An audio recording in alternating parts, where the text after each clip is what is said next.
kechqurun bo'ldi. Ancha kech, lekin iloji yo'q, boshlash kerak va tushuntirib ketishimiz kerak. O'tgan safar imtiyozi bor o'sha prezident qarori bilan 5099 bilan nima deydi, imtiyozga o'tiradigan o'sha ligota tegishli firmani отчетini ko'rsatdim. 7,5% daromad solig'ini to'lash tartibi va hokazo va hokazo. Endi masalan hech qanday imtiyozga ega emas, oddiy bir magazin bo'ladi, oddiy bir o'quv markaz, misol uchun mana fanlar o'taydigan bor abituriyentga. Shunaqa o'quv markazlari обычный yurishasiga oddiy, hech qanday imtiyozga ega emas, il qatori bo'lgan firmalar, o'sha do'konlar aylanma soliqda daromad solig'ini qanday topshiradi?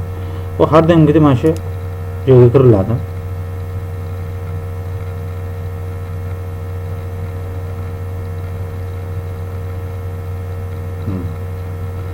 Mana ko'ryapsiz, aylanma to'g'rimi?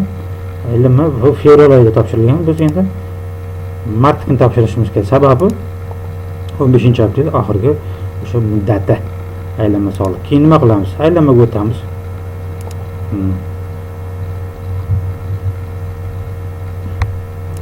Bunga o'tamiz.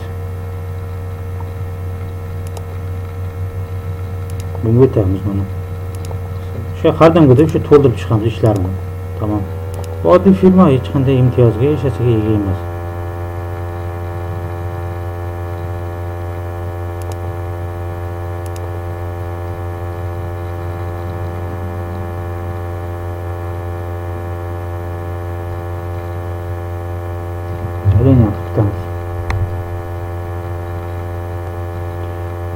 Açıldı.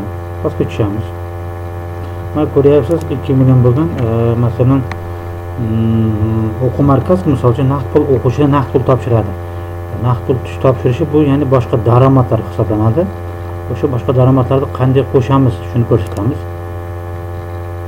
Plyus bosamiz. Bu yerga may 3 soliq.uz degan baza bor, shuni kiritamiz. May 3 soliq.uz kiritdik. Kutamiz ozgina. Bunda ham shu yuridik shaxs ketamiz. Mana bu yerda bitta bosamiz. Bu yerga kirgan sababi o'sha 1 million o'sha naqd pul topshirilgan, o'shani kiritishimiz kerak. Mana Avicena Farm Akademik.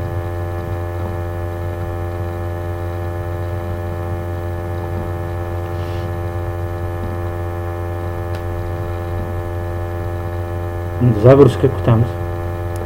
Endi bu yerga parolni teramiz. Shoshish shart emas, mana bitta sekundlar ketyapti, o'zi aytadi oxirida. Bungacha 60 sekund ichida tersangiz bo'ldi. Parolni 1 2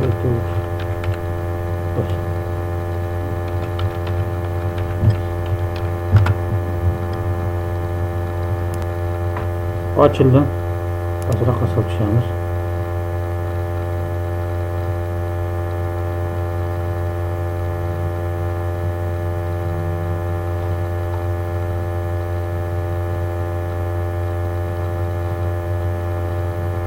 Soliqlarni to'lash bo'limiga o'tamiz.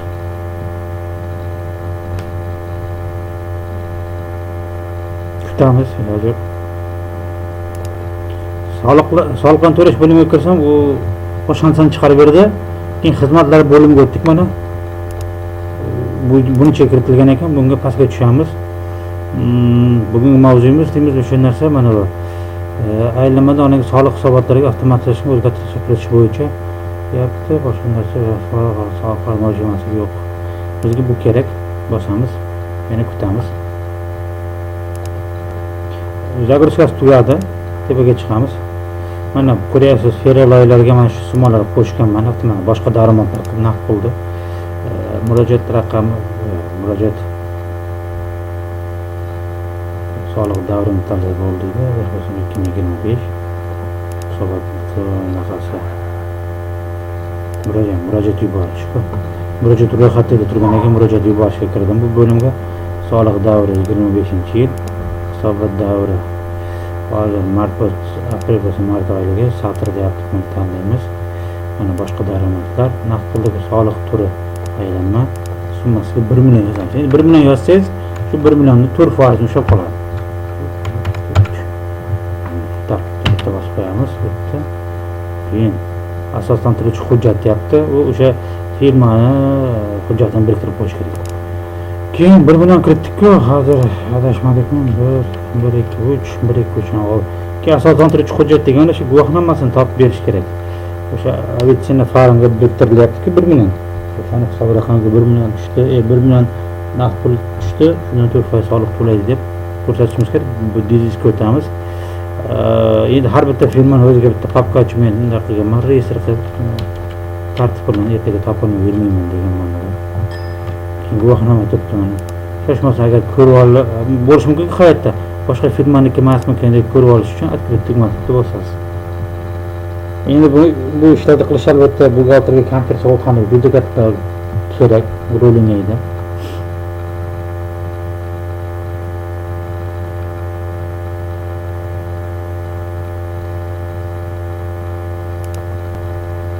Mana PDF formatda ko'rindi.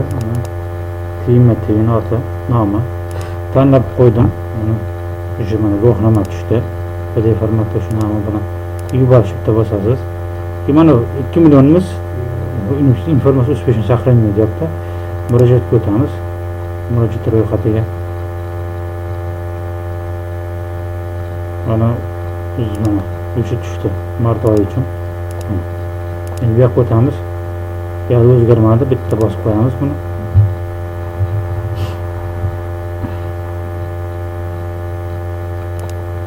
Buni tanlaymiz. Hisobot turini hisobot. Har damgidek yilda 25. Halayda mart tanladik, u fevral otchetini tortdi-da, o'sha bor-boricha qilib. Endi martga men добавка qo'shdim-ku 1 million. Endi bu yerda o'zgaradi, ko'rasiz. Mana ko'rdingizmi? Videoni boshroq qaytib bir ko'rsatib ko'rib tushunadi.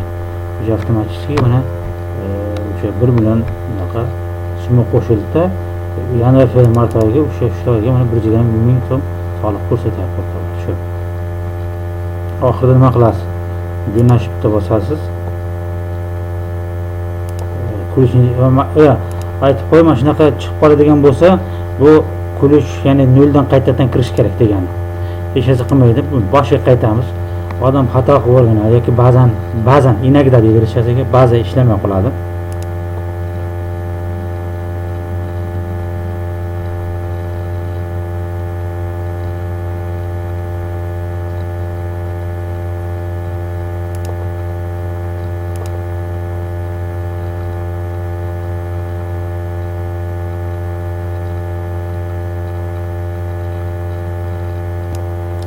Mana kalitingiz tanlaydi bosamiz. O'rtoqlar, o'sha aviatsiya farmini tanlaymiz. Mana tanladik, kirishni bosdik. O'rtoqlar, kutamiz. Birdan endi bu parolchasini teryapman. Mana bossam, yana kutamiz. Endi o'shanda noldan kiramiz-da, qaytadan yana. Buni bosamiz.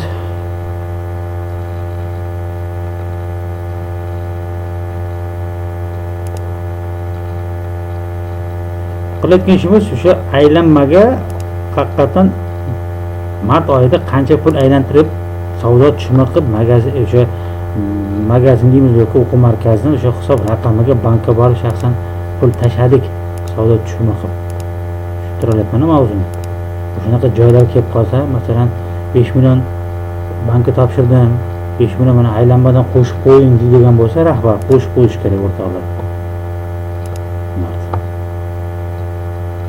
5 millionni ko'rsatdim qanday qo'yishni. May 3.soliq.uz. Video darslikda qayta ko'rsangiz tushunasiz. Erinmasdan, dangasalik qilmasdan, shalpaymasdan jo'natib bo'lsamiz oxirida. Mana parolni teramiz o'rtoqlar. Xudo xolasa ketadi.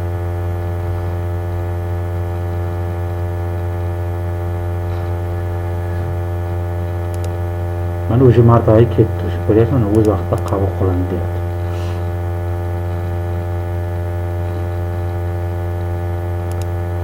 Mana shu bitta bosamiz. Mart oyi ketdi o'rtoqlar.